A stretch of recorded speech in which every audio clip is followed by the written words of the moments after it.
तो board exam में भाई जीवन परिचय लिखने के लिए आता है और बहुत सारे बच्चे क्या करते हैं कि अलग अलग तरीके से जीवन परिचय लिखते हैं। कोई तो बिल्कुल लास्ट में ही जीवन परिचय लिखता है कि बोर्ड एग्जाम की कॉपी में सबसे आखिरी में जीवन परिचय लिखते हैं।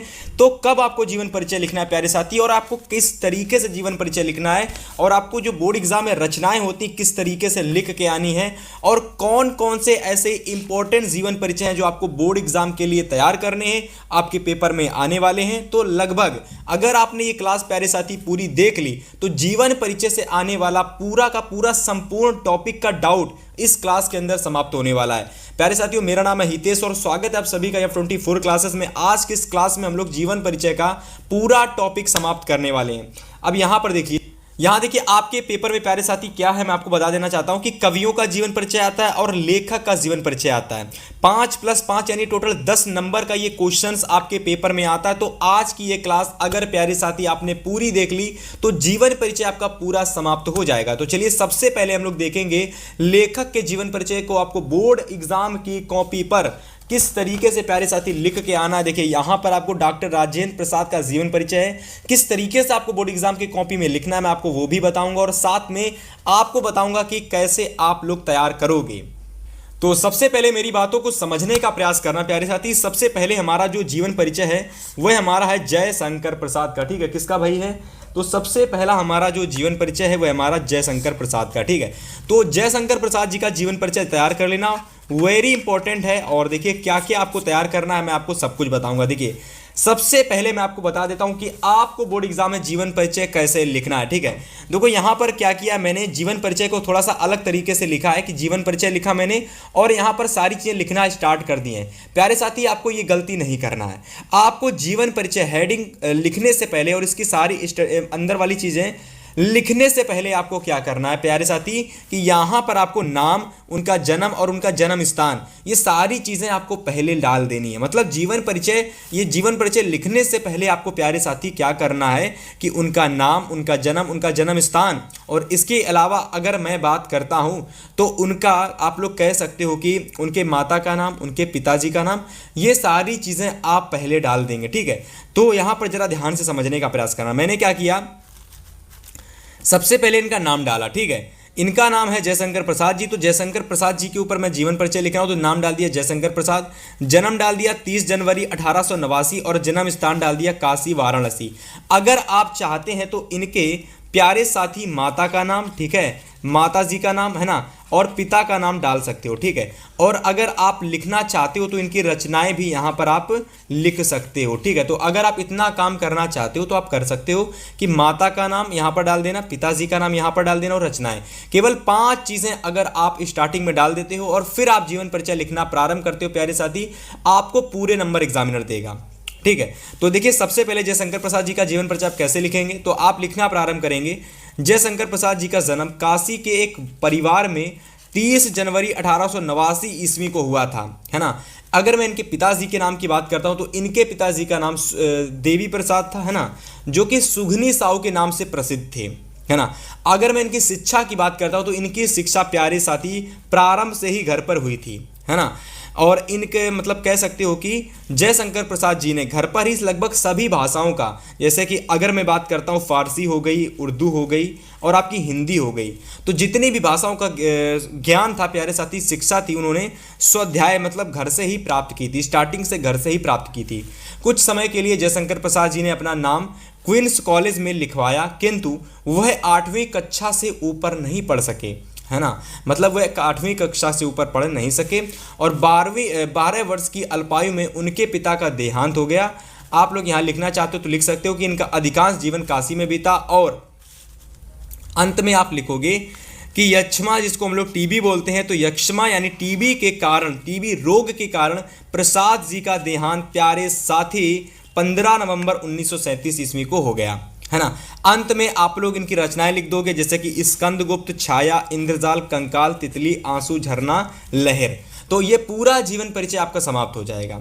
और अगर और अच्छे तरीके से लिखना चाहते हो प्यारे साथी तो देखिए रचनाएं कुछ इस तरीके से लिखना आप लोग बोर्ड एग्जाम में, जैसे कि अगर मैंने लिखी हुई हैं तो आप थोड़ा सा अच्छे सिस्टमेटिक ढंग से लिखोगे तो नंबर पूरे मिलेंगे। आप लिखोगे कि प्रसाद जी की प्रमुख रचनाएं निम्नलिखित हैं। बस स्टार्टिंग में जिस भी लेखक पर आप रचनाएं लिखना चाह रहे हो आप लोग थोड़ा सा मतलब सिस्टमेटिक ढंग से कर देना। जैसे कि आपका जो भी लेखक पर लिख रहे हो उसका नाम लिख दिया। जैसे जयशंकर प्रसाद पर है तो आप लिखोगे प्रसाद जी की प्रमुख रचनाएं निम्नलिखित हैं, जिसमें से आत्मकथा, इंडिया डिवाइडेड, महात्मा और बिहार, रश्मिमांसा, ठीक है, बापू के कदमों में भारत के राष्ट्रपिता के रूप में। मतलब जो भी इनकी महत्वपूर्ण रचना है आपको प्यारे साथी लिख देनी है, लेकिन उससे पहले आपको लिख देना प्रसाद जी की महत्वपूर्ण रचनाएं निम्नलिखित हैं। तो जैसे कि यहाँ पर स्कंदगुप्त, छाया, इंद्रजाल, कंकाल, तितली वगैरह वगैरह जितनी भी महत्वपूर्ण है मैंने सारी लिख दी। और इस तरीके से ये पूरा जीवन परिचय यहाँ पर मैं कह सकता हूँ कि जयशंकर प्रसाद का समाप्त हो जाता है ना। पश्चात आपको दूसरा जीवन परिचय तैयार करना है स्टूडेंट्स, आचार्य रामचंद्र शुक्ल का। ठीक है, ये काफ़ी ज़्यादा इंपॉर्टेंट जीवन परिचय है और अगर आपने केवल इस क्लास को पूरा देख लिया तो 10 मार्क्स आपके पूरे इसी क्लास के अंदर फिक्स हो जाएंगे। ठीक है, सबसे पहले जरा ध्यान से समझो यहाँ पर आपको किस तरीके से लिखना है आचार्य रामचंद्र का शुक्ल का जीवन परिचय। एकदम अच्छे से स्क्रीनशॉट ले लेना। तो यहाँ पर अगर प्यारे साथी मैं बात करता हूँ तो देखिए सबसे पहले क्या है कि आपको क्या करना है, इनका जन्म स्थान, पिता, मृत्यु और रचना डाल देनी है। अगर आपको चाहते हो ना तो आप इनकी माता का नाम भी आप डाल सकते हो। ठीक, इनकी माता जी का नाम भी प्यारे साथी आप डाल सकते हो। ठीक है, वो मैं आप पर छोड़ रहा हूँ, आप चाहते हो तो कर देना पेपर में। लेकिन पेपर में जीवन परिचय और रचनाएं लिखने से पहले प्यारे साथी ये 4 से 5 चीज़ें ज़रूर कर देना अगर एग्जामिनर से पूरे में पूरे नंबर जीवन परिचय में लेना चाहते हो। ठीक है, तो देखो सिंपल होता है। आचार्य रामचंद्र शुक्ल जी का जीवन परिचय में अगर आप याद करोगे तो जन्म स्थान सबसे पहले तैयार कर लो। इनका जन्म स्थान 4 अक्टूबर 1884 ईस्वी को हुआ था, जन्म हुआ था। ठीक है, जन्म स्थान की बात करता हूं तो अगोना के बस्ती जिले के उत्तर प्रदेश में इनका कह सकते हो जन्म हुआ था। कहां पे? अगोना गांव के बस्ती जिले के उत्तर प्रदेश में, यानी उत्तर प्रदेश के बस्ती जिले के अगोना नामक ग्राम में आचार्य रामचंद्र शुक्ल जी का जन्म हुआ था। अगर मैं इनके पिताजी के नाम की बात करता हूं तो चंद्रबली शुक्ल इनके पिताजी का नाम था। मृत्यु की बात करता हूं प्यारे साथी तो मृत्यु इनकी 2 फरवरी 1941 ईस्वी को हुई थी, है ना। अगर मैं इनकी महत्वपूर्ण रचनाओं की बात करता हूं तो आप लोग लिख लेंगे चिंतामणि हो गई, विचार विधि हो गई, रस मीमांसा हो गई और आपकी त्रिवेणी होगी। आप कहोगे भैया क्या ये सारी चीज़ें मैं स्टार्टिंग में लिख दूंगा तो पूरे नंबर एग्जामिनर दे देगा? बिल्कुल दे देगा, मेरी गारंटी है। अगर आपने स्टार्टिंग में सारी चीज़ें लिख दी और अगर आपने यहाँ पर कुछ चीज़ें नहीं लिखी ना, अगर आपने गलत सलत भी लिख दिया ना बीच में जीवन परिचय में, तो भी एग्जामिनर आपको पूरे नंबर देगा। या फिर अगर आपने छोटा जीवन परिचय लिखा 5 से 6 लाइनों का, लेकिन अगर आपने स्टार्टिंग में ये सारी चीज़ें लिख दी तो मेरी गारंटी है पूरे नंबर मिलेंगे। और याद रख लेना जीवन परिचय को बोर्ड एग्जाम की कॉपी में जितना हो सके 2 से 3 प्रश्नों को करने के बाद ही लिखना, क्योंकि जीवन परिचय एक ऐसा टॉपिक होता है जो कि आप लोग मैं कह सकता हूं कि आपको बहुत अच्छे से आता है। और जब आपको कोई चीज़ बहुत अच्छे से आती है तो उसको अगर आप पहले लिख दोगे ना जल्दी हो जाएगी, और अगर आपको आती है तो आप उसको सही लिखोगे, गलत नहीं करोगे तो एग्जामिनर समझेगा स्टार्टिंग में बच्चे ने सारी चीज़ें सही की हैं तो अंत में भी सारी क्वेश्चन सही करेगा ये, तो वह आपको पूरे नंबर अंतिम वाले प्रश्नों में भी देता है ना। अगर मैं आचार्य रामचंद्र शुक्ल के जीवन परिचय की बात करता हूँ तो आप लिखना प्रारंभ करेंगे। यहाँ से प्यारे साथी कह सकता हूँ कि रामचंद्र शुक्ल का जन्म यानी आचार्य रामचंद्र शुक्ल का जन्म बस्ती जिले के अगोना नामक गांव में 4 अक्टूबर 1884 ईस्वी को हुआ था। 4 वर्ष की अवस्था में ये अपने पिता के साथ राठ जिला हमीरपुर चले गए और वहीं इनकी प्रारंभिक शिक्षा हुई। 1892 ईस्वी में इनके पिता की नियुक्ति मिर्ज़ापुर सदर में, यानी मिर्ज़ापुर सदर यानी मिर्ज़ापुर गांव में या फिर मिर्ज़ापुर कस्बे में कानून गो के पद पर हुई। अपने पिता के साथ ये मिर्ज़ापुर आ गए और 1921 ईस्वी में आचार्य रामचंद्र शुक्ल जी ने मिशन स्कूल से फाइनल परीक्षा उत्तीर्ण करने के उपरांत, ठीक है, प्रयाग के कायस्थ पाठशाला इंटर कॉलेज में नाम लिखाया, है ना। किंतु गणित में कमज़ोर होने के कारण इंटर की परीक्षा नहीं दे सके, है ना, क्योंकि गणित में यानी मैथ में कमज़ोर थे। तो गणित में कमज़ोर होने के कारण ये अपने कह सकते हो प्यारे साथी कि अपनी इंटरमीडिएट की परीक्षा जो है वह, है ना, इंटरमीडिएट की जो परीक्षा वह नहीं दे सके। कुछ दिनों के बाद आचार्य रामचंद्र शुक्ल ने नागरी प्रचारणी सभा की जो पत्रिका होती है उसका संपादन भी किया था। और श्वास का दौरा, मतलब कि इनको श्वास की प्रॉब्लम थी, सांस लेने की, तो उसका दौरा पड़ने के कारण 2 फरवरी 1941 को इनका देवासन यानी देहांत हो गया। केवल इतना आपको जीवन परिचय में लिखना है आचार्य रामचंद्र शुक्ल के। ठीक है, अगर मैं आगे इनकी रचनाओं की बात करता हूं तो प्यारे साथी इनकी केवल 3 रचनाएं ही मैंने लिखी हैं, तो मैं उससे क्षमा चाहता हूं। आप लोग क्या करना कि कम से कम इनकी 8 रचनाएं या फिर हो सके तो 10 रचनाएं तैयार कर लेना। मैं आपसे क्षमा चाहता हूं कि मैंने केवल 8 से 10 रचनाएं 3 ही रचनाएं लिखी, तो आप इनकी कम से कम 8 से 10 रचना तैयार कर लेना। ठीक है, लिखना कैसे है, आप लोग लिखोगे कि आचार्य रामचंद्र शुक्ल जी की प्रमुख रचनाएं निम्नलिखित हैं, या फिर शुक्ल जी की प्रमुख रचनाएं निम्नलिखित हैं। आप लोग क्या करना है, इसके पश्चात, इतना लिखने के पश्चात 8 रचना या फिर 10 रचनाएं उनकी लिख देना। 3 रचनाएं मैंने लिखी हैं, रस मीमांसा और त्रिवेणी, मैंने 2 ही लिखी हैं, तो आप कम से कम 8 से 10 लिखना। ठीक है, चलो भाई, अब यहाँ पर देखो कवियों के जीवन परिचय, है ना। अब देखो भाई कवियों के जीवन परिचय, अगर मैं कवियों की जीवन परिचय की बात करता हूं तो जिसमें सबसे पहला महादेवी वर्मा जी का 100% आपके पेपर में आएगा, तो सबसे पहले महादेवी वर्मा जी का तैयार कर लेना प्यारे साथी, ये हर साल पेपर में आता है। और इसके अलावा अगर मैं दूसरे जीवन परिचय की बात करता हूं तो दूसरा है तुलसीदास जी का तैयार कर लेना, ये भी बोर्ड एग्जाम में हर बार आता है। ठीक है, तो उम्मीद है कि अगर आप इतने तैयार कर लेंगे तो आप बोर्ड एग्जाम में ईजिली 10 नंबर पूरे प्राप्त कर लेंगे। सबसे पहले देखो यहाँ पर कि महादेवी वर्मा का जीवन परिचय कैसे लिख के आना, जरा ध्यान से समझना। सबसे पहले आप लिखोगे इनका जन्म, मृत्यु और इनकी शिक्षा, है ना, फिर इनकी रचनाएं लिख दोगे। तो जन्म अगर मैं बात करता हूं महादेवी वर्मा जी का, तो 24 मार्च 1907 ईस्वी को फर्रुखाबाद में इनका जन्म हुआ था। 11 सितंबर 1987 ईस्वी को क्या हुई थी, इनकी मृत्यु हो गई थी। और इन्होंने जो अपनी शिक्षा है प्यारे साथी वे MA तक की थी। और इनके माता का नाम भी आप लिख देना, यहाँ पर नहीं लिखा है तो माता का नाम भी लिख देना, और आप लोग इनके पिताजी का नाम भी लिख देना, है ना।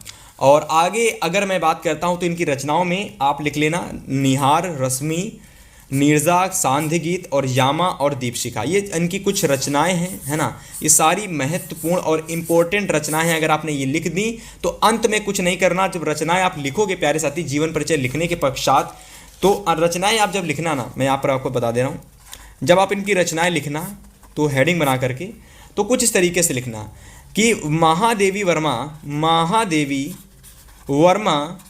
जी की रचनाएं, ठीक है, रचनाएं निम्नवत हैं। और फिर प्यारे साथी कुछ मत करना, इतना लिखने के पश्चात क्या करना है, इनकी जितनी भी रचनाएं आपने यहाँ पर ऊपर लिखी थी वही सेम रचनाएं आपको नीचे लिख देनी है। तो चलिए सबसे पहले मैं जीवन परिचय आपको कैसे लिखना है मैं आपको बताता हूँ। देखो, लिखोगे आप कुछ इस तरीके से लिखोगे प्यारे साथी कि महादेवी वर्मा का जन्म 24 मार्च 1907 ईस्वी में उत्तर प्रदेश के प्रसिद्ध नगर फर्रुखाबाद में हुआ था, है ना। उनकी माता हेमरानी एक साधारण कवित्री थी एवं श्री कृष्ण में अटूट श्रद्धा रखती थी। कौन रखती थी? इनकी माता जी। तो माता जी का नाम प्यारे साथी क्या था? इनकी माता जी का नाम हेमरानी था। तो माता का नाम आप क्या लिख दोगे? हेमरानी लिख दोगे। ठीक है, चलिए अगर मैं बात करता हूँ कि नाना एवं माता के इन गुणों का महादेवी पर भी प्रभाव पड़ा। ठीक है, 9 वर्ष की छोटी उम्र में ही उनका विवाह किससे हो गया? स्वरूप नारायण वर्मा से हो गया, है ना। किंतु इन्हीं दिनों उनकी माता जी का देहांत यानी स्वर्गवास भी हो गया। माता का साया सिर से उठ जाने पर उन्होंने अपना अध्ययन जारी रखा, मतलब इसके अलावा उन्होंने बाद में भी अपना अध्ययन जारी रखा तथा पढ़ने में और अधिक मन लगाया। ठीक है, आगे देखते हैं। यहाँ पर आप लिखेंगे कि इन्होंने क्या किया कि इनकी जब माता जी की मृत्यु हो गई तो इसके पश्चात इन्होंने और अधिक मन लगाया। फलस्वरूप उन्होंने मैट्रिक से लेकर MA तक की परीक्षाएं प्रथम श्रेणी में उत्तीर्ण की और सर्वप्रथम उनकी रचनाएं चांद पत्रिका में प्यारे साथी क्या हुआ? प्रकाशित हुई। इसके बाद इन्होंने ये चांद पत्रिका जो इन्होंने लिखी थी उसकी संपादिका भी रही थी। और इन्होंने क्या किया था कि शेखसरिया तथा मंगला प्रसाद पुरस्कार से इन्हें सम्मानित भी किया गया था, है ना। किससे? शेखसरिया और मंगला प्रसाद पुरस्कार से इन्हें सम्मानित भी किया गया था। आगे आप लिखेंगे कि भारत सरकार ने उन्हें पद्म भूषण की उपाधि से अलंकृत किया तथा 1983 में हिंदी साहित्य के गौरव का वर्ष रहा। और इसी वर्ष महादेवी जी को इनके काव्यगत के लिए यामा पर ज्ञानपीठ पुरस्कार से इन्हें सम्मानित किया गया, यानी ज्ञानपीठ पुरस्कार इन्हें मिला, है ना। आगे आप लिखेंगे कि महादेवी जी का प्रयारण का मतलब होता है महाप्रयाण, मतलब इनका देहांत जो कि हुआ था 11 सितंबर 1987 ईस्वी को हो गया। ठीक है, तो इतना लिख दोगे जीवन परिचय में पूरे नंबर आपको मिल जाएंगे। रचनाएं की अगर मैं बात करता हूं तो रचनाएं में वही चीज़ मैंने जो आपको समझाई थी कि महादेवी वर्मा जी की प्रमुख रचनाएं, और आपको क्या करना है कि ये सारी रचनाएं लिख देनी है ना। तो यहाँ पर मैंने थोड़ी सी कम लिखी हैं, तो आप क्या करना, मैंने यहाँ पर बहुत सारी लिखी हैं तो आप ये सारी लिख देना। यहाँ पर महादेवी वर्मा जी की प्रमुख रचनाएं निम्नलिखित हैं, तो यहाँ पर 4 लिखी हैं, आप लोग ये कम से कम जितनी भी हैं आप लिख देना। ठीक है, यहाँ से पूरा जीवन परिचय आपको महादेवी वर्मा कवि महादेवी वर्मा जी का तैयार हो जाएगा, कवित्री महादेवी वर्मा का। और इसके पश्चात आपको कवियों में दूसरा तुलसीदास जी का तैयार कर लेना है। तो चलिए तुलसीदास जी का जीवन परिचय देखते हैं, कैसे लिखना है, क्या लिखना है, सब कुछ बताएंगे। देखिए, अगर मैं तुलसीदास जी के जीवन परिचय की बात करता हूं तो जन्म इनका सन 1582 ईस्वी में हुआ था। कहां पर हुआ था, तो जन्म स्थान इनका है राजापुर चित्रकूट उत्तर प्रदेश में। ठीक है, कहां पर, राजापुर चित्रकूट के उत्तर प्रदेश में, यानी उत्तर प्रदेश के चित्रकूट जिले के राजापुर गांव में इनका जन्म 1582 ईस्वी को हुआ था। डेट इनकी फिक्स नहीं थी। डेट प्यारे साथी, इनकी डेट फिक्स नहीं थी, क्योंकि इनकी डेट में अभी भी आलोचना चलती है कि किस डेट को इनका जन्म हुआ था। तो डेट इनकी फिक्स नहीं थी, परंतु इनका वर्ष फिक्स था। ठीक है, तो वही चीज़ यहाँ पर मैंने लिखी हुई है। आगे देखते हैं। आगे प्यारे साथी आप क्या करोगे, इनके माता तथा पिता का नाम, माता का नाम हुलसी था और पिताजी का नाम प्यारे साथी इनके आत्माराम दुबे था। अगर मैं इनके गुरुओं की नाम करता हूं तो नरी हरिदास इनके गुरु से, जो कि एक शेष सनातन थे। पत्नी के नाम की बात करता हूं तो रत्नावली इनकी पत्नी थी। अब यहाँ से प्यारे साथी आप क्या करोगे, रचनाएं हेडिंग लगाओगे, और यहाँ पर मैंने बहुत सारी रचनाएं लिख दी हैं, परंतु आपको केवल और केवल 5 रचनाएं लिखनी है। सबसे पहली रामचरितमानस, दूसरी है कवितावली, तीसरी है गीतावली, चौथी है विनय पत्रिका, 5वीं है दोहावली, छठी है आप लोग लिख सकते हो यहाँ, और मैं आपको बता देता हूँ, छठी आप लोग यहाँ पर कृष्ण गीतावली लिख लेना, या फिर आप लोग पार्वती मंगल लिख लेना। मतलब जो भी आपको सरल और अच्छी याद हो जाती है वह रचनाएं, कम से कम आप लोग यहाँ से 8 रचनाएं यहाँ से उठा लेना। ठीक है, 8 रचनाएं यहाँ से उठा लेना और उनको आप तैयार कर लेना। ठीक है, अब यहाँ पर आप लोग जीवन परिचय लिखना प्रारंभ करेंगे। तो आप जीवन परिचय यहां से लिखेंगे कि तुलसीदास जी का जन्म चित्रकूट जिले के राजापुर नामक गांव में सन 1532 ईस्वी में हुआ था, है ना। कुछ लोग इनका जन्म स्थान एटा जिले के शोरो नामक स्थान को मानते हैं, और ये सरयू पिराण ब्राह्मण थे। कैसे ब्राह्मण थे प्यारे साथी, सरयू पारीण ब्राह्मण थे, सरयू पारीण ब्राह्मण। इनके पिता का नाम आत्माराम दुबे था। तो मतलब प्यारे साथी, इनके पिताजी का नाम, इनके माताजी का नाम, सारी चीजें लिख दोगे, है ना। अभुक्त मूल नक्षत्र में होने के कारण, इनका जन्म कब हुआ था प्यारे साथी, अभुक्त मूल नक्षत्र में। तो अभुक्त मूल नक्षत्र में जन्म होने के कारण इनके माता पिता ने इन्हें क्या किया था, त्याग दिया था, है ना। त्याग देने का मतलब है कि पहले समय में कुछ रीति रिवाज चलते थे, तो उन रीति रिवाजों का पालन करते हुए ये एक अभुक्त मूल नक्षत्र में जन्मे थे। उस कारण इनके माता पिताजी ने इनको त्याग दिया था, जिससे आगे क्या होता है कि स्वामी नरहरिदास इनको गोद ले लेते हैं और इनका पालन पोषण करते हैं। काशी के शेष सनातन नामक विद्वान ने इन्हें वेदों पुराणों आदि ग्रंथों का ज्ञान कराया। ठीक है, इनका विवाह प्यारे साथी दीन बिंदु पाठक की कन्या जो कि रत्नावली थी उससे हो गया, है ना। वे पत्नी के प्रेम में बहुत अनुरक्त रहते थे कि पत्नी के उपदेश से ही इनके मन में वैराग्य उत्पन्न हुआ और इनका जीवन काशी अयोध्या चित्रकूट में बीता। मतलब अधिकतर जीवन इन्होंने काशी अयोध्या और चित्रकूट में अपना व्यतीत किया, और इनकी मृत्यु प्यारे साथी काशी के 80 घाट पर 1623 ईस्वी को हो गई। रचनाएं में मैंने यहाँ पर केवल 3 लिखी हैं, तो आप यहाँ पर कम से कम 8 रचनाएं लिखना। स्टार्टिंग में लिखोगे कि तुलसीदास जी की प्रमुख रचनाएं निम्नलिखित हैं। ठीक है, क्या लिखोगे प्यारे साथी कि तुलसीदास जी की प्रमुख रचनाएं निम्नलिखित हैं, और यहाँ पर जो मैंने 8 रचनाएं आपको ढूंढ करके लिखने के लिए बताई थी वह आप यहाँ से लिख लेंगे, है ना। चलिए, उम्मीद है कि तुलसीदास जी का जीवन परिचय यहाँ से आपका पूरा कंप्लीट हो गया होगा। और इसके बाद प्यारे साथी मैं आपको बताने वाला हूँ कवियों का अंतिम जीवन परिचय। देखो यहाँ पर जरा मेरी बातों को समझने का प्रयास करना। मैंने क्या किया कि आप लोगों के लिए कवियों के टोटल मैंने आपको 3 बताए हैं जीवन परिचय, है ना, और लेखक के प्यारे साथी मैंने आपको 2 बताए हैं।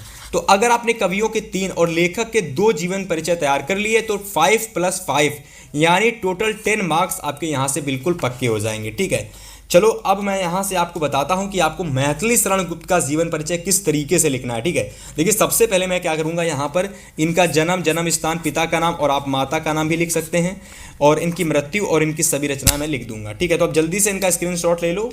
और अब मैं यहाँ पर आपको बताता हूँ इनका जन्म। प्यारे साथी, मैथिली शरण गुप्त का जन्म हुआ था 3 अगस्त 1886 को।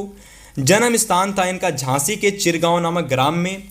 अगर इनके पिताजी की नाम की बात करते तो सेठ रामचरण गुप्त इनके पिताजी थे। मृत्यु की अगर मैं बात करता हूं तो 12 दिसंबर सन 1964 ईस्वी को इनकी मृत्यु हुई थी, है ना। अगर मैं रचनाएं की बात करता हूं तो साकेत, पंचवटी, यशोधरा, द्वापर और सिद्धराज, ये इनकी महत्वपूर्ण रचनाएं हैं। तो इतना कर देने के बाद में स्टार्टिंग में जो आप लिख के आओगे कॉपी में अपने जीवन परिचय के फ्रंट, सबसे पहले जीवन परिचय में वो इतनी चीज़ अगर आप लिख दोगे ना तो एग्जामिनर इंप्रेस हो जाएगा और आपको 5 में 5 पूरे नंबर देगा। अब यहाँ पर आप लोग रचना लिखो, जीवन परिचय लिखोगे, है ना। तो आप लिखना प्रारंभ करो, मतलब स्क्रीनशॉट ले लो। हिंदी साहित्य के प्रसिद्ध कवि मैथिली शरण गुप्त का जन्म प्यारे साथी 3 अगस्त 1886 ईस्वी में उत्तर प्रदेश के झांसी जिले के, कहाँ पे, उत्तर प्रदेश के झांसी जिले के चिरगांव नामक स्थान में हुआ था। इनके पिताजी का नाम सेठ रामचरण गुप्त और गुप्त जी था, जो कि हिंदी के राष्ट्रीय कवि कहे जाते थे, क्योंकि उनकी कविताओं में देशभक्ति, संस्कृति और समाज सुधार की भावना झलकती थी, इसलिए उनको राष्ट्रीय कवि कहा जाता था। उनकी प्रमुख रचनाएं भारत भारती, साकेत, जयधर्द वर्द, ठीक है, पंचवटी आदि। भारत भारती कृति ने स्वतंत्रता आंदोलन के समय, तो ये इनकी प्रमुख रचनाएं प्यारे साथी हो जाती हैं, ठीक है। आगे यहाँ से आप लिखोगे कि लोगों में देश प्रेम की भावना जगाई। इन्होंने लोगों में देश प्रेम की भावना जगाई और उनकी भाषा खड़ी बोली थी, जिसमें सरलता और मधुरता दोनों पाई जाती हैं। उन्हें साहित्य अकादमी पुरस्कार और पद्म भूषण से सम्मानित किया गया था। और मैथिली शरण गुप्त का जी का जो निधन था प्यारे साथी 12 दिसंबर 1964 ईस्वी को हुआ था। अब मैंने यहाँ पर एक चीज़ लिखी हुई है कि आप कहोगे कि भैया जी आपने यहाँ पर रचनाएं नहीं लिखी, तो आपसे मैं क्षमा चाहता हूँ कि रचनाएं यहाँ पर मैंने इस बीच में ही लिख दी थी। मैं आपको दिखाना चाहता हूँ, रचनाएं मैंने यहाँ पर लिख दी थी, देखिए उनकी प्रमुख रचनाएं। तो यहाँ तक पूरी रचनाएं समाप्त हो गई हैं। अब ये जो पोर्शन रचनाएं वाला पोर्शन है प्यारे साथी, आप यहाँ पर लिख लेना, ठीक है। इनकी जो भी रचनाएं आप यहाँ पर लिख लेना, 8 रचनाएं लिख लेना। और कैसे लिखोगे कि मैथिली शरण गुप्त की प्रमुख रचनाएं निम्नलिखित हैं और 8 रचनाएं यहाँ से आप लोग, ये 5 रचनाएं दे रखी हैं तो आप 5 ही यहाँ पर रचनाएं लिख दोगे, है ना। और प्यारे साथी इस तरीके से आज की इस क्लास के अंदर हमने आपको पूरा जीवन परिचय टॉपिक समाप्त कर दिया है। और मैं आपको एक इम्पॉर्टेंट चीज़ बता देना चाहता हूँ कि अगर आपको चाहिए है कि आप चाहते हो कि मुझे भैया जी एक ऐसी ई बुक मिल जाए या फिर कोई एक ऐसी, मेरी बातों को समझने का कोशिश करना, 2 मिनट देना। आपको चाहिए कि मुझे कोई एक ऐसी ई बुक मिल जाए या फिर कोई ऐसी PDF मिल जाए जिसमें मेरी हिंदी हो, है ना, एक अलग से इंग्लिश हो, मतलब अलग अलग सभी सब्जेक्ट की, इंग्लिश हो गया, साइंस हो गया, सोशल साइंस हो गया। मेरी 1 मिनट इन बातों को सुनना। अगर आप चाहते हो कि मुझे कोई ऐसी ई बुक मिले, ऐसी PDF मिले जो कि मुझे हिंदी, इंग्लिश, एवरी सब्जेक्ट की पूरी कंप्लीट तैयारी करके दे दे, जहां मुझे सारे इंपॉर्टेंट टॉपिक मिल जाएं, मुझे सारे इंपॉर्टेंट टॉपिक, सारे इंपॉर्टेंट क्वेश्चन मिल जाएं, सारे इंपॉर्टेंट MCQ मिल जाएं, और वो भी मिनिमम अमाउंट पे करके। मैं नहीं चाहता मुझे 500 पे करने, मैं नहीं चाहता मुझे 600 पे करने, मैं नहीं चाहता मुझे 2000 पे करने हैं।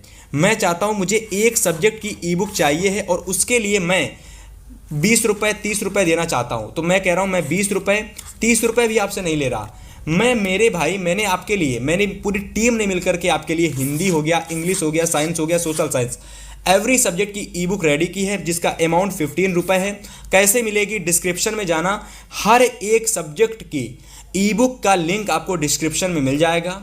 अगर आप लेना चाहते हो तो आपका, ये कह सकते हो, ये आपकी चॉइस है। आप लेना चाहते हो तो एक बार डिस्क्रिप्शन देख लेना। हर एक सब्जेक्ट को इतना ज़्यादा टाइम दे करके बनाया गया है कि एक बार परचेज करने के बाद आप ये नहीं कहोगे कि मुझे समझ में नहीं, आप ये कहोगे कि भैया जल्दी से दूसरी ई बुक का लिंक दीजिएगा।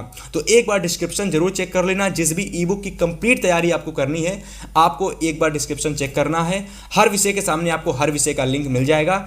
एवरी सब्जेक्ट का प्राइस मात्र 15 रुपये है, तो जाना एक बार जरूर देख लेना। 15 रुपये एक बर्गर से भी कम रुपए में आपको मिलने वाली है। फिलहाल जीवन परिचय का पूरा टॉपिक आज की इस क्लास के अंदर हम लोगों ने समाप्त किया, पढ़ा, अच्छे से देखा। क्लास को अगर आपने पूरा देखा है तो लाइक कर देना। 1000 लाइक अगर आपने पहुंचा दिया तो नेक्स्ट वीडियो आपके लिए एक और इम्पोर्टेंट टॉपिक पर होने वाली है, जो कि हमारा अगला टॉपिक होगा। तो तब तक के लिए इस वीडियो को यहीं पर रखेंगे, मिलेंगे आपसे नेक्स्ट वीडियो में। तब तक के लिए गुड बाय, गुड लक।